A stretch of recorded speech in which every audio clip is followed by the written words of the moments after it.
الشيطان الرجيم بسم الله الرحمن الرحيم الحمد لله رب العالمين والصلاة والسلام على سيدنا محمد وآله الطاهرين اللهم صل على محمد وآل محمد وعجل فرجهم.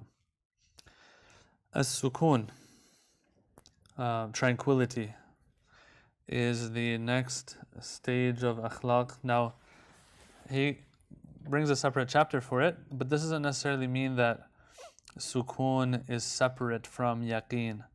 Right? Before this, I think if I'm not mistaken, we had Yaqeen. Yes, and so with Yaqeen will come Sūkūn at the same time. So one depends on the other, but it doesn't mean that one will happen and the other doesn't happen. No, with Yaqeen comes Sūkūn. With Yaqeen comes Sūkūn and tranquility, calmness. And I also like to use the word itmi'nan, and we'll talk about nafsul mutma'inna towards the end. So he says when that spiritual wayfarer reaches yaqeen, they become calm, and nothing makes them, now here it says mudtarib, anxious, shaky, things like that. Why? Because this person sees and finds that the one that is in charge of all of creation and all of existence is Allah, and that everything he does is in line with wisdom. And this person finds that if they leave themselves in his hands, then there should be good. And so they reach this tuma'nina, this itmi'nan, and all of the shakiness and the opposite of tranquility leaves them. Okay, so that's just to get us ready. But then he says, look, we have two types of tranquility and calmness. One is good, one is bad. Okay? The good one versus the bad one. What is the bad one? He says, look, sometimes you haven't even gotten up to move yet. Okay? When you haven't moved, you're calm, you're motionless, there's no problem, right? Is this a good calm? Is this a good tranquility? Or is this a bad tranquility? He says, this is bad. It's madhmoom. A person who doesn't move, doesn't make an effort, they are calm in one corner. This means that they haven't moved at all, they haven't made any progress at all. Now, sometimes, no, you have tranquility though, you're not moving anymore. Why? Because you've reached the destination and you're not moving anymore. This calmness is good calmness. So for each of these, he brings some verses. He says, like, for example, this bad sukun, this bad calmness and tranquility. For example, verse number 99 of Surah Al-A'raf, فَلَا يَأْمَنُ مَكْرَ اللَّهِ إِلَّا الْقَوْمُ الْخَاسِرُونَ. Ya'manu comes from amn and aman, which means safety. And when you're safe, when you feel safe about something, you're calm, you're tranquil. This verse says, those who are safe when it comes to the makr of Allah, the plot of Allah, they are of the losers. Why? Because they have wasted whatever capital Allah gave them of life. Yeah. In Farsi we call capital, we call it sarmayeh. This sarmayeh, this capital that Allah gave them, they didn't use it properly, they wasted it. And as a result, what is it? They feel safe, they feel like there's no problem at all. Yeah, well, right now there's no problem, but you're going to have a problem later. This is madhmoom. This sense of safety and tranquility that a person has as a result of being a loser, this is not a good tranquility, it's a bad tranquility. But on the flip side, there's tranquility that's good. We have 3 verses for that he brings. Surah Ra'ad verse 28 says, أَلَا بِذِكْرِ اللَّهِ تَطْمَئِنُّ الْقُلُوبِ, the famous verse that we all know. That it is only through the dhikrullah. So a person who's reached that destination or meets certain conditions, dhikrullah for them is going to bring tranquility and calmness. This is good tranquility. This is not bad tranquility, unlike the previous one. الَّذِينَ آمَنُوا وَلَمْ يَلْبَسُوا إِيمَانَهُمْ بِظُلْمٍ أُولَٰئِكَ لَهُمُ الْأَمْنُ وَهُمْ مُهْتَدُونَ. These people have amn, the ones who have faith and don't taint their faith with dhulm. These people are going to be safe. This safety is good versus that safety that was bad. أَلَا إِنَّ أَوْلِيَاءَ اللَّهِ لَا خَوْفٌ عَلَيْهِمْ وَلَا هُمْ يَحْزَنُونَ. If you're waliullah, you don't have khawf, you don't have huzn. You don't have fear, you don't have grief. In other words, you're tranquil, you're calm. This is good. Alright, so we have good, we have bad. But the question is this, if we're talking about Sūkūn right now, and tranquility, and that there's a good and a bad one, does that mean the only good thing we have is tranquility? Does that mean shakiness, bumpiness is not good at all, no matter what? Or the Arabic for it is idtirab, which in Farsi they'll say iztirab. Do you have that in Urdu? You probably do, yeah? Idtirab, is all idtirab bad now? Because we're talking about tranquility being good. And his answer is no. Who says? Bumpiness and shakiness when you're on the way is a good thing, because it shows that you're on the road at least. No road, you don't have any roads without bumps in them. When you're on the road, you can feel it. Now, so to speak, of course, so to speak. Like the asphalt roads that we have. No matter how smooth this road is, you're going to still feel it. Let alone if it's bumpy. You'll feel it. So, is this bumpiness and shakiness bad? Not necessarily, because it shows that you're on the way. You're on the path. So, before moving, if you're not moving at all, you're calm. This is bad calmness. If you're moving and you don't have Sūkūn, that's good.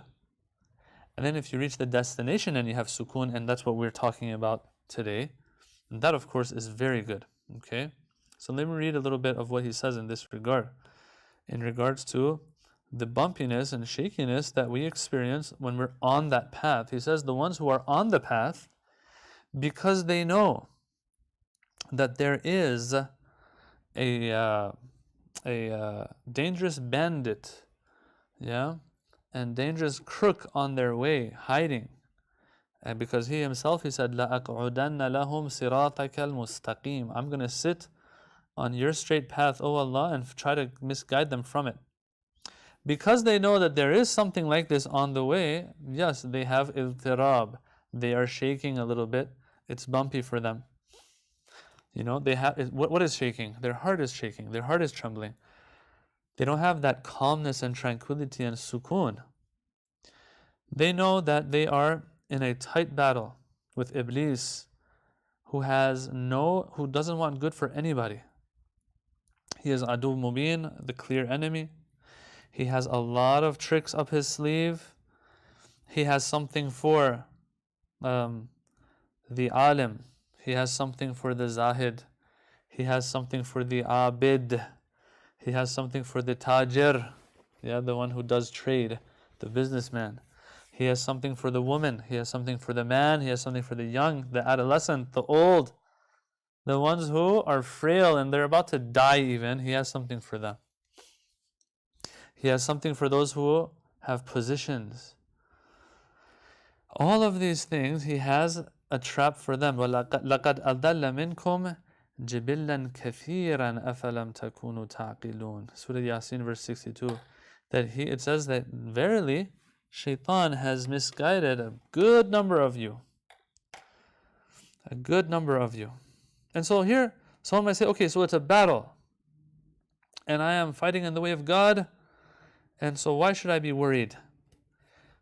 Because this is just like any other battle where we're outnumbered. And we have a verse in the Quran that says, كَم مِّن فِئَةٍ قَلِيلَةٍ غَلَبَتْ فِئَةً كَثِيرَةً بِإِذْنِ اللَّهِ. That there are always small groups, weak groups that have always overcome stronger groups and bigger groups. Someone might say, why should we be worried? Because there are times when the weaker one overtakes the stronger one.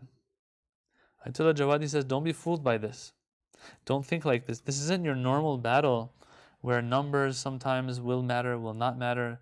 Sometimes those who are less will defeat those who are more, and so on. This is not these verses that talk about كَم مِّن فِئَةٍ قَلِيلَةٍ غَلَبَتْ فِئَةً كَثِيرَةً بِإِذْنِ اللَّهِ. These are not speaking about this battle against Shaitan. As a matter of fact, it says the battle against Shaitan is always a big one. You can't say, oh, there's a chance that the weaker one is going to overtake the stronger one. That's for physical warfare. But in the great war between Shaitan and us, you can't have this kind of hope, he says.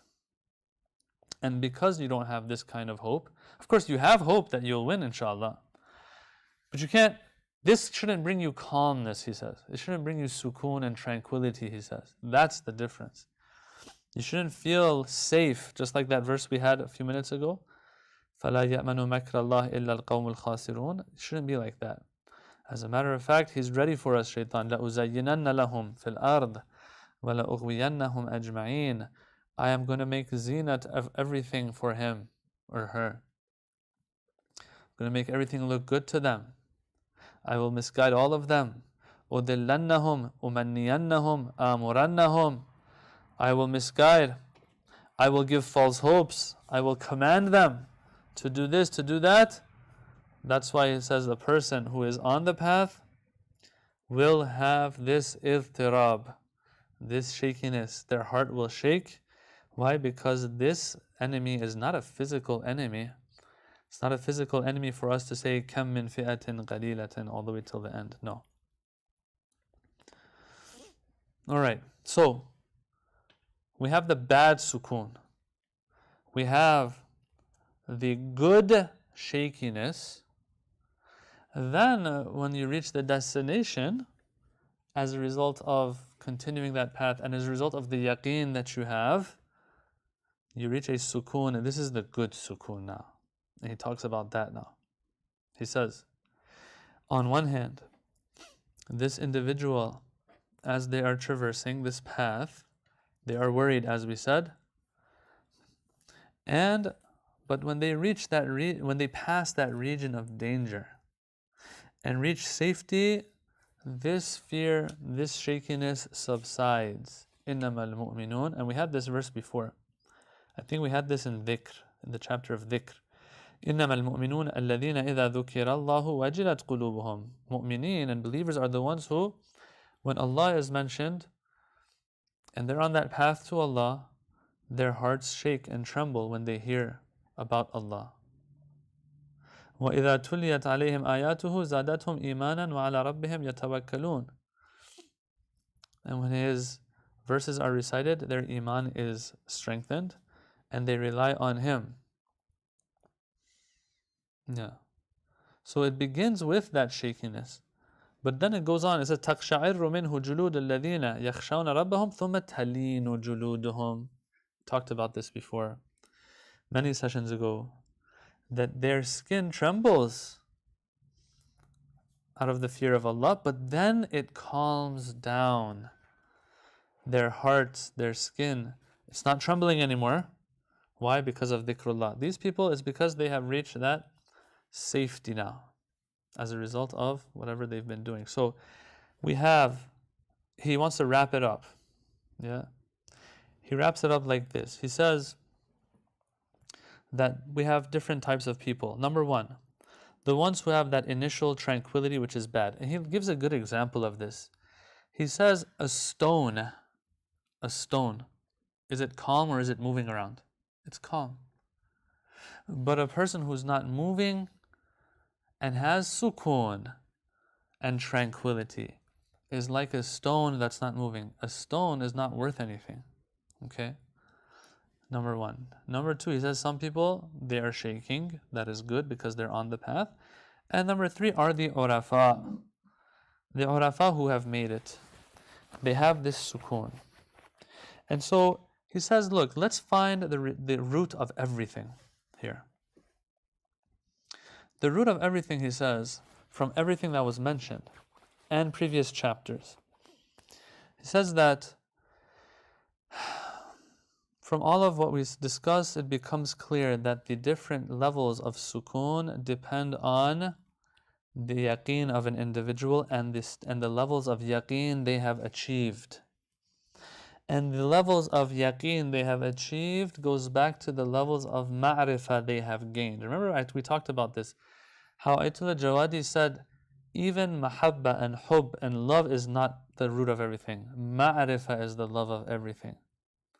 Ma'rifah is the love of everything. And that's where we really insisted on this idea of how we have to make sure that we are studying the verses of the Quran, studying Allah, but also understanding that it's not just that gives us ma'rifah. Once we've done all of that, acting upon what we know about Allah, so that He gives us a special ma'rifah. Okay, we talked about this before. Alright, so he says they all depend on the levels of ma'rifah that we've gained once we have that ma'rifah, the different levels of ma'rifah, they give us the yaqeen. The yaqeen gives us in turn, gives us what? Gives us sūkūn. So what is the destination? The destination is the sūkūn, really. Okay, the ma'rifah, the yaqeen, all of these things are what gets us to that sūkūn and calmness.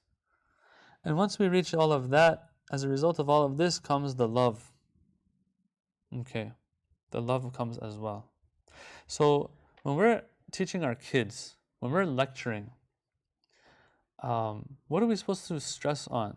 Stress on love or stress on ma'rifah all the way up to sūkūn and love? We can tell people we must reach this tranquility where we rely only on Allah. Remember, we started the chapter like this, that this sūkūn is a result of understanding that Allah is in charge of everything.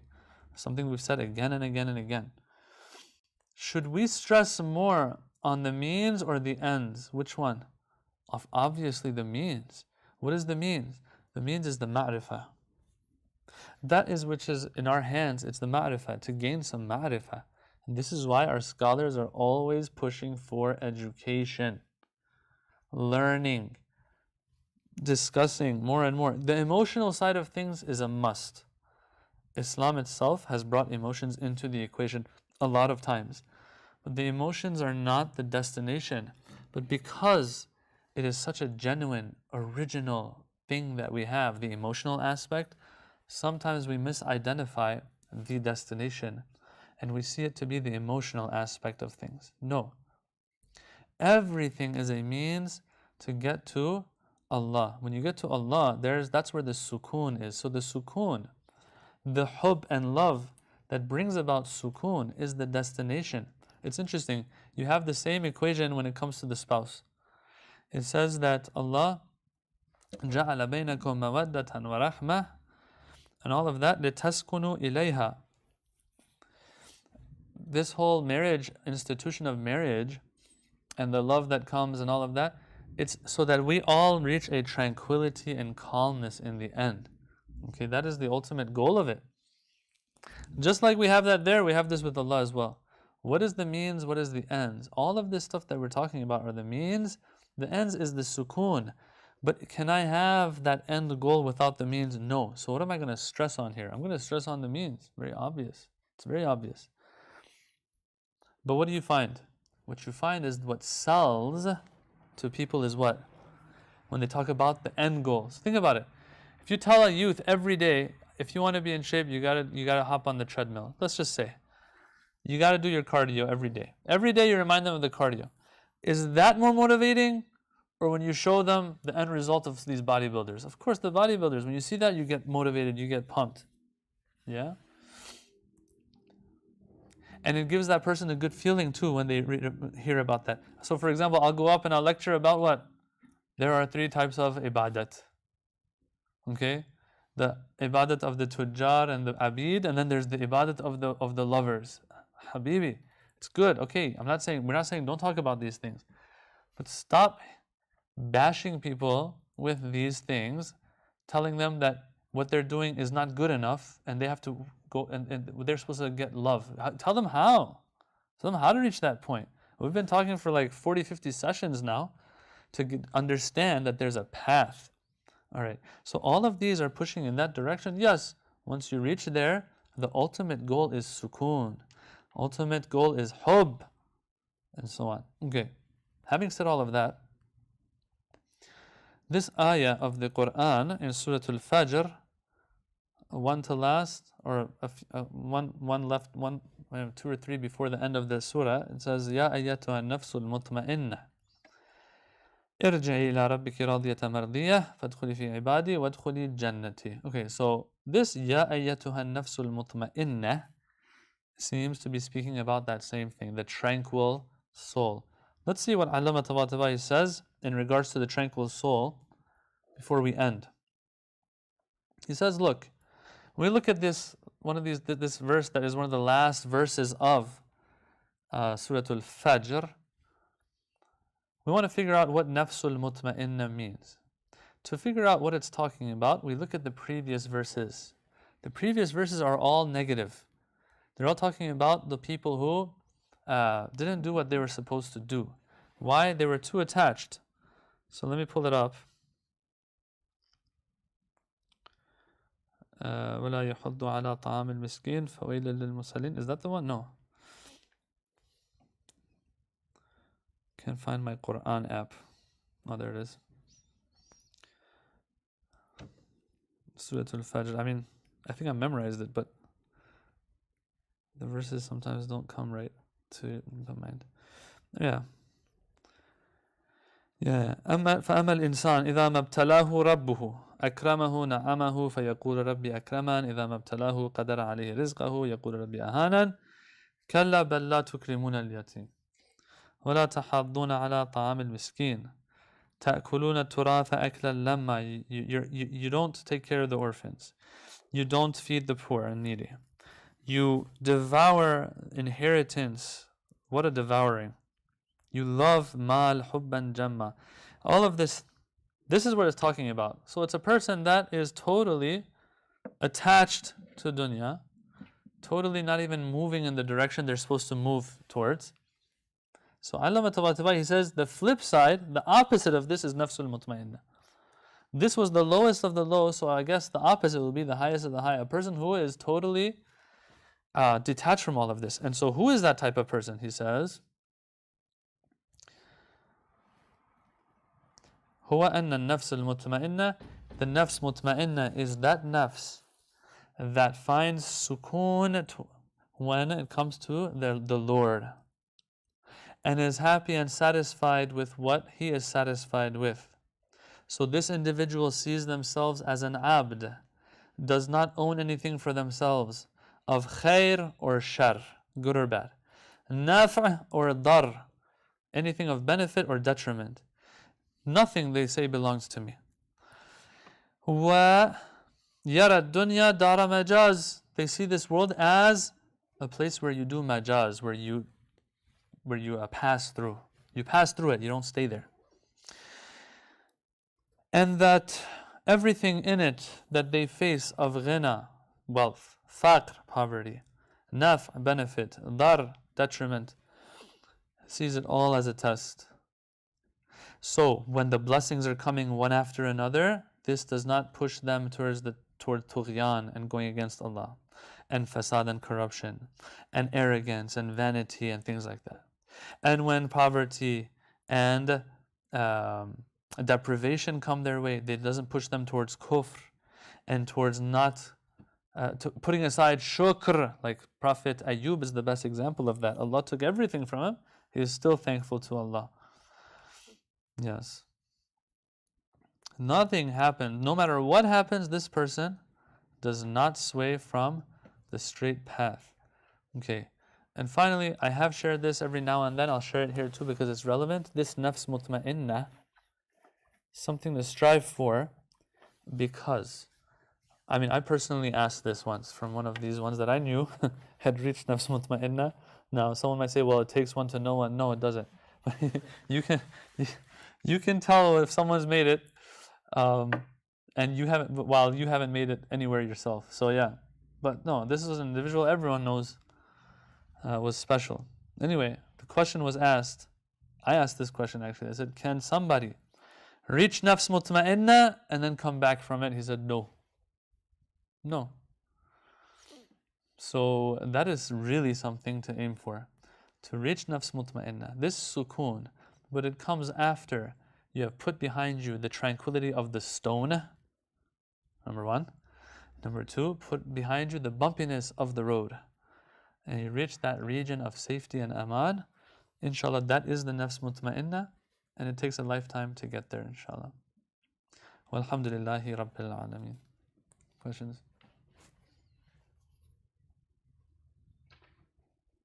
Alright, wassalamu alaikum wa rahmatullahi wa barakatuh.